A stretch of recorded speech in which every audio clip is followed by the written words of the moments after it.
खुलुमबाय। गोजोन फुंबिलिनि गासिबो बड'लेण्ड बुब्लिनि अनसायगिरिफोरखौ बरायग्रोबाय। दिनै 5 जानुवारि बृहस्पतिबारनि फानजामुथिखौ फरायथिनो लादों आं खिलिखां ब्रह्मआ। फानजामुथिनि गिबियाव दं मेष राशि। समाजाव मोजां हाबा मावनो थुलुंगा मोनगोन।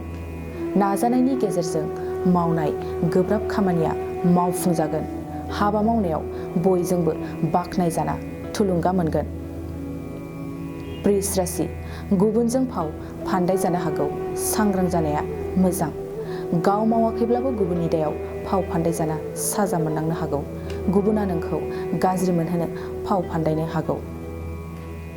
मिथुन राशि। मोजां सान। नांगौनि गोबां रां आरजिनो हागोन। फालांगियाव मुलाम्फा जागोन। जेखि हाबा मावा जेरावखि थाङा मानो गोबां मुलाम्फा जागोन। कर्कट राशि। थांनाय मोजां समफोरखौ गोसोखांनानै खोब दुखु मोनगोन। थांनाय समफोरखौनो जिउनि साबसिन बुब्लि होनना सानफिनगोन। थांनाय समफोरखौ लिंहरफिननो लुबैगोन। लुबैनायखौ हमथा हायैयाव मोदैबो गनो हागौ। सिंह राशि। समाजाव मोजां हाबा मावनानै मोजां मान मोननो हागोन। बाहाय बाहागि, न'खर, ओनसोलनि, समाजनि सुबुं गासैजोंबो अनसायजागोन। बयजोंबो मानिजागोन आरो मान होनानै बरायजागोन। कन्या राशि। मोजां सान।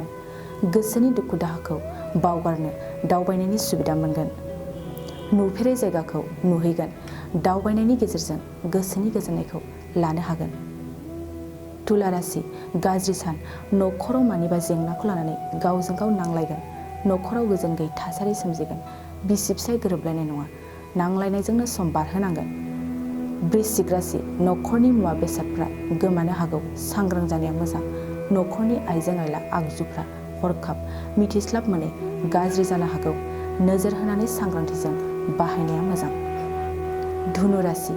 न'खराव अनलायनाय मोजां मोनलायनाया बांगोन। गोसो थोलायनाय हौवा हिन्जाव दङब्ला अनलायनायनि मुहिनिया बांगोन। न'खरजों लोगोसेनो बयजोंबो मोजाङाव रायखांजागोन आरो अनजागोन। मकर राशि। गावखौ हमथाना लाखिनो हानांगोन। सानस'हायै मिथिस्लाब मोनै हाबा गाज्रि हाबा मावफ्लांनो हागौ। गावनि अहंखारजों गुबुनखौ गोसोआव दुखु मोनहोनो हागौ। गोसोखौ हमथाना लाखि। कुम्भ राशि। आब्रुथि गैयालासे हाबा मावनो सिगांगोन। आब्रुथि गैयैयाव रावजोंबो मोजां मोनजानाय नङा। गावनि गोरोन्थिखौ गाव बुजिनाय नङा। बयजोंबो खाब्रां रावजों रायलायफ्लांगोन। मीन राशि। देहायाव हरखाब लोरबांथि सोमजिगोन। आरामै थानो सुखुनाय नङा। लोरबांथि समाजखौ बारहोनांगोन। दिनै सानसेनि राशि फरायथिनायाबो एसेनोसै। आसा खालामो गासैनिबो जिउआव मोजाङै मोजां थांगोन बेखौ बड'लेण्ड बुब्लि न'खरनिफ्राय मिजिंथिबाय। गोजोन्थों। नोंथाङा सानाय सुनाय बेरामनि जेंनायाव गोग्लैदों नामा? जुदि नोंथाङा सानाय सुनाय दंब्ला जिंगासिनांगौ गैया। चिरां जिल्लानि बेंटल गेट साफागुरियाव दायो एसआइ निउर' थेरापि सेन्टार दंसै। बे थेरापि सेन्टाराव नोंथाङा गोरलैयैनो देहानि सानाय सुनायखौ फाहामथाय लानो हागोन। बे आथिं सानायानो जाग्रोदों। ओमफ्राय जानाया एसे सिगांनिफ्रायनो जाखादों। ओमफ्राय बिदिनो गुबुन गुबुन मुलि जाबाबायदों। ओमफ्राय हामाखै। दिनैनि ट्रिटमेन्टआ नङा आङो एसे मोजां मोनसिनबाय। जेरै सिं सानाय, आफादावरि सानाय, मोदोम जरा सानाय, आइजोफोरनि जेंना, खर' सानाय बायदि बेरामखौ फाहामनाय जायो। लोगोसेयैनो बे सेन्टाराव थानानै फाहामथाय लानो हानायनिबो सुबिदा खालामदों।